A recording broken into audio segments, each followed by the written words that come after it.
Hello friends, welcome to my YouTube channel और basic to her knowledge पर आप सभी का स्वागत है। दोस्तों, पिछले लेक्चर में हमने आपको बता दिया था आरण्यक और उपनिषद, ये सब की चर्चा कर लिए थे हम लोग। और आगे आज हम लोगों को पढ़ना है पुराण के बारे में। पुराण पढ़ना है, फिर उसके बाद हम लोग पढ़ेंगे स्मृति साहित्य को। ठीक, तो चलिए पुराण की चर्चा करते हैं। तो पुराण को बता दें कि पुराण को पाँचवां वेद कहते हैं। पुराण को क्या बोलते हैं? पुराण को पाँचवां वेद कहते हैं। ठीक, पुराण को पाँचवां वेद कहते हैं। और पुराणों की संख्या कितनी है? कुल 18 है। और कुछ प्रमुख पुराण है, देखिए, जैसे विष्णु पुराण। विष्णु पुराण से मौर्य काल की जानकारी मिलती है। और मत्स्य पुराण जो है सातवाहन काल की, सातवाहन वंश हम जानते हैं, सातवाहन वंश की जानकारी मत्स्य पुराण से मिलता है। और वायु पुराण जो है इससे गुप्त वंश की जानकारी मिलती है, विशेषकर किसकी? समुद्रगुप्त की। ठीक, और देखिए आगे की बात करते हैं। तो स्मृति साहित्य की चर्चा करेंगे हम लोग। तो स्मृति साहित्य में देखिए, एक स्मृति साहित्य है याज्ञवल्क्य की स्मृति, और एक है नारद स्मृति, और एक है मनु स्मृति। इसी तरह से कई स्मृतियां हैं, ये कुछ प्रमुख हैं। और इन सभी में सबसे प्रमुख कौन है? तो मनु स्मृति सबसे प्रमुख है। आपको बता दें, मनु स्मृति जो है यह सबसे प्राचीनतम राजनीति पुस्तक है। मनुस्मृति जो है आपका सबसे प्राचीनतम राजनीति पुस्तक है। इसमें महिला व दलितों को नीचा दिखाया गया है। और इसमें 8 प्रकार के विवाह की चर्चा है। कितने प्रकार के विवाह की चर्चा? तो 8 प्रकार के विवाह की चर्चा, जिसमें से गंधर्व विवाह, राक्षस विवाह, पिशाच विवाह, और एक मतलब कि आप जानते होंगे ना कि अरेंज मैरिज, जैसे जानते हैं अरेंज मैरिज, रिंग मैरिज, उस तरीके की विवाह की चर्चा इसमें है। और 16 संस्कार की चर्चा। आप जानते हैं कि गर्भधारण संस्कार जैसे है, एक पहला संस्कार क्या है? गर्भधारण संस्कार। उसी तरीके से दाह संस्कार जो अंतिम संस्कार है उसे 16वां संस्कार कहा जाता है। तो इसमें क्या 16 प्रकार के संस्कार की चर्चा है। और इसमें जो 3 प्रकार के ऋण की चर्चा है। कितने प्रकार के ऋण? 3 प्रकार के ऋण की चर्चा है। तो ये ऋण कौन कौन से हैं? देखिए, एक तो है मातृ ऋण, एक है पितृ ऋण, और एक है देव ऋण। 3 प्रकार के चर्चा है, ऋण की चर्चा। ठीक, और देखिए 4 प्रकार के पुरुषार्थ, 4 प्रकार के पुरुषार्थ की चर्चा है। धर्म, अर्थ, कर्म और मोक्ष। धर्म, अर्थ, कर्म और मोक्ष। धर्म का अर्थ आप समझ सकते हैं, अपने कर्तव्य से संबंधित बातें हैं इसमें, यानी कि धर्म मतलब कर्तव्य से संबंधित है। अर्थ मतलब पैसा, और कर्म मतलब काम। कर्म का क्या मतलब? काम। और मोक्ष का मतलब जीवन मरण से स्वतंत्र होना, मुक्ति पाना। ठीक, और इसमें 4 प्रकार के आश्रमों की चर्चा की गई है। कितने प्रकार का आश्रम? 4 प्रकार का आश्रम। 4 प्रकार का आश्रम का मतलब क्या है कि ये अपने जीवन की स्थिति, अलग अलग स्थिति को 4 भागों में बांट दिया गया है। तो देखिए 0 से 5 तक में क्या है? छूट दिया गया है, यानी 0 से 5 को नहीं लिया जाता, बल्कि 6 से 25 साल की उम्र के बच्चों को किसमें रखा जाता है?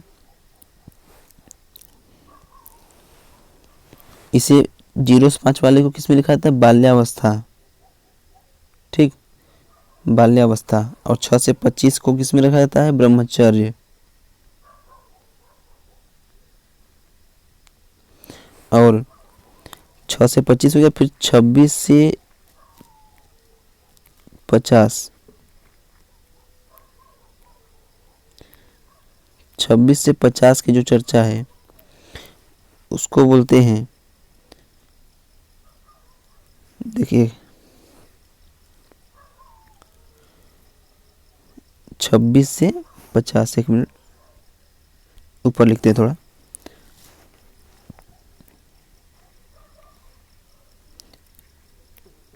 26 से 50 इसे बोलते हैं गृहस्थ जीवन, यानी इसमें व्यक्ति घर अपना संभालेगा, घर बार पूरा देखेगा।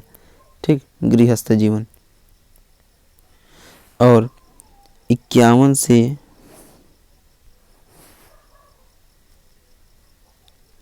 75 साल इसे क्या बोलते हैं?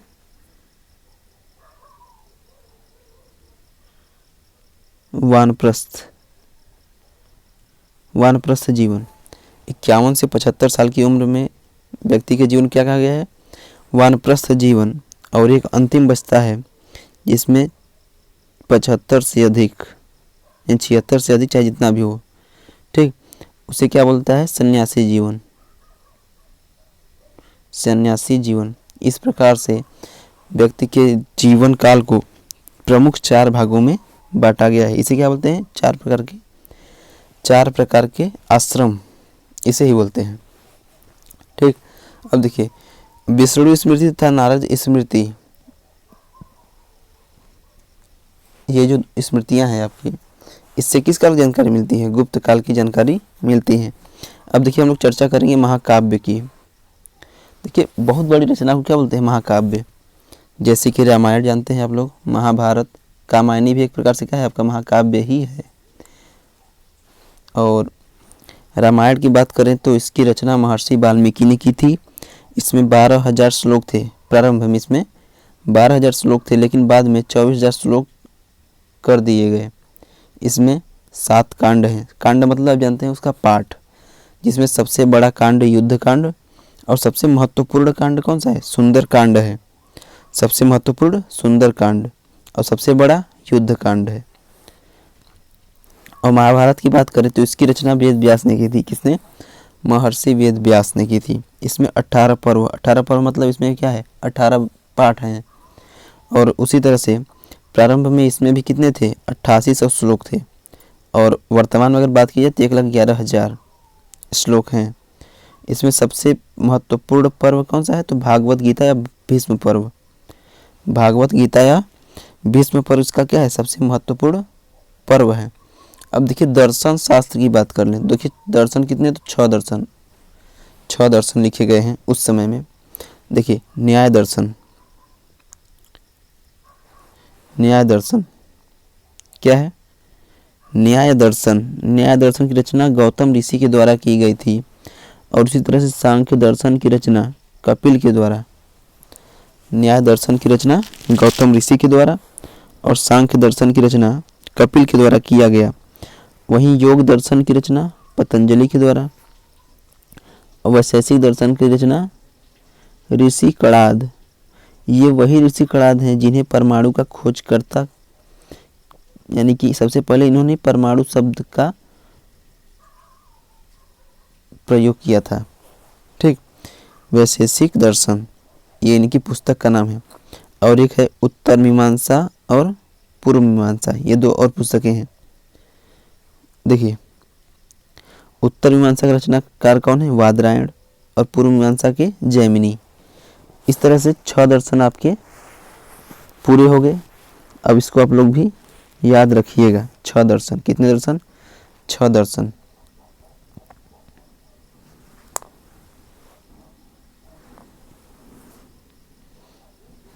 चलिए आगे। अब देखिए हम लोग कहाँ जाने वाले हैं। अब देखिए एक मिनट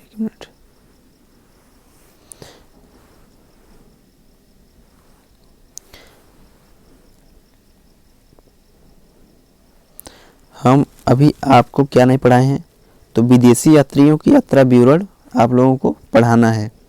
तो चलिए वही उसी पर चलते हैं, विदेशी यात्रियों के यात्रा विवरण।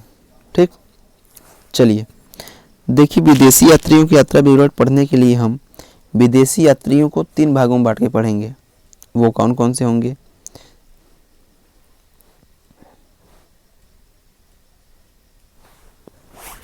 एक मिनट।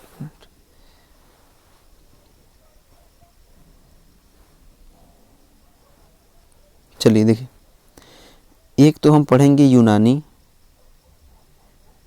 यात्री होंगे, और एक हमारे होंगे मुस्लिम यात्री,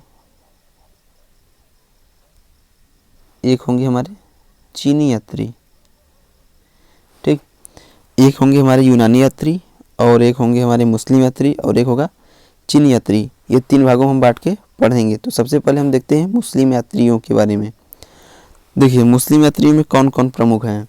एक है अल-बरूनी की पुस्तक का नाम है किताबुल हिंद या किताब हिंद। क्या नाम है, किताब उल हिंद या किताब हिंद। और अल मसूदी जो है इनकी पुस्तक का नाम है भारतीय मानसून। क्या नाम है? भारतीय मानसून।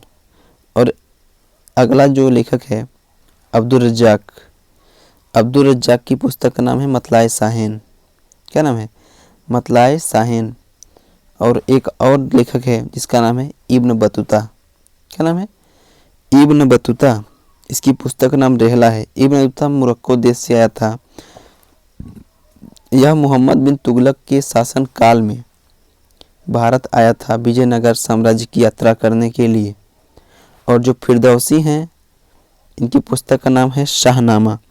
ये जो फिरदौसी हैं महमूद गजनवी, आप लोगों ने नाम सुना होगा। महमूद गजनवी जो कि गजनी का शासक था, अफ़गानिस्तान में है ये गजनी, वहाँ का शासक था। उसी के दरबारी कवि कौन थे? फिरदौसी। और ये जो शाहनामा है ये महमूद गजनवी के पिता सुबुक्तगीन की जीवनी है। फिरदौसी ने क्या लिखी है? सुबुक्तगीन की जीवनी, यानी कि महमूद गजनवी के पिता सुबुक्तगीन की जीवनी फिरदौसी ने लिखा है। अब देखिए मुस्लिम यात्री हम लोगों ने पढ़ लिया। अब हम लोग चर्चा करेंगे कि यूनानी यात्री, कुछ प्रमुख यूनानी यात्री। तो इसमें सबसे पहले आते हैं हेरोडोटस, जिनकी पुस्तक का नाम है हिस्टोरिका। और एक और हैं जिनका नाम है प्लिनी। प्लिनी की पुस्तक का जो नाम है वो है नेचुरल हिस्टोरिका। क्या नाम है? Natural Historica. और एक पुस्तक है जिसका नाम है पेरिप्लस ऑफ द एरिथ्रियन सी। क्या नाम है? पेरिप्लस ऑफ द एरिथ्रियन सी। इसमें क्या है? तो इसमें जो है दरअसल भूमध्य सागर के आसपास की एरिया की यात्रा से संबंधित कहानियाँ लिखी गई हैं।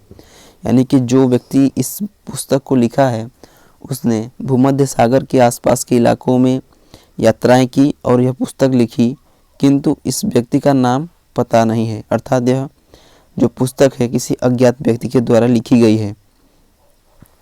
और अगले लेखक हैं हमारे टॉलमी। कौन है? टॉलमी, जिनकी पुस्तक का नाम है ज्योग्राफिका। क्या नाम है? ज्योग्राफिका। फिर मेगास्थनीज है जो कि एक यूनानी यात्री है, इसकी पुस्तक का नाम क्या है? इंडिका। और मार्को पोलो जो कि चीन गया था, करीब 7-8 साल रहा हुआ था, इसने चीन की यात्रा नामक एक पुस्तक लिखी। इसने चीन में ही कुतुबनुमा का आविष्कार किया था। कहाँ इसने आविष्कार किया था? चीन में ही आविष्कार किया था। फिर इसको यह जब गया इटली गया, शायद यह इटली का ही था, तो वहाँ गया, फिर वहाँ पर भी इसने बनाया था कुतुबनुमा को। ठीक, तो इस तरह से यूनानी यात्री भी हमारे हो गए पूरे। और हम देखेंगे आगे चीनी यात्रियों के बारे में। चीनी यात्री, देखिए चीनी यात्री हमारे पास प्रमुख रूप से 3 हैं। एक तो है फाहियान, एक है वेनसांग, एक है इत्सिंग। अब देखिए इनकी पुस्तक का नाम क्या क्या था। फाहियान का जो पुस्तक है उसका नाम क्या था? फोक्यूकी।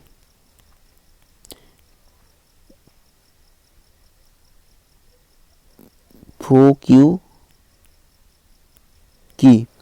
वेनसांग जो है, एक्चुअली फाहियान जो था गुप्त वंश के शासन काल में भारत आया था। ठीक, और वेनसांग जो है ये हर्षवर्धन के काल में भारत आया था। इसकी पुस्तक का नाम है सीयूकी। क्या नाम है इसकी पुस्तक का नाम? सीयूकी। और फाहियान की पुस्तक का नाम फोक्यूकी। सीयूकी। जो इत्सिंग है यह बौद्ध धर्म से संबंधित पुस्तकें लेने आया था। और जो इत्सिंग है आपका, यह जो बौद्ध धर्म की पिटक है नहीं, आप जो 3 पिटक जानते हैं उन सब से संबंधित पुस्तकों की 400 फोटोकॉपी लेकर कहाँ गया? चीन लेकर गया था ये। कितनी फोटोकॉपी? 400 फोटोकॉपी लेकर चीन गया था ये। समझ लीजिए उस समय में भी ये भारत आया था और 400 फोटोकॉपी लेकर गया, वो भी हस्तलिखित। सोचिए काम कितना कठिन रहा होगा। और अब देखिए वेद मैंने आपको पढ़ा दिया था। इस तरह से हो गया आपका लगभग लिटरेचरल जो रिसोर्सेज थे वो पूरे हो गए।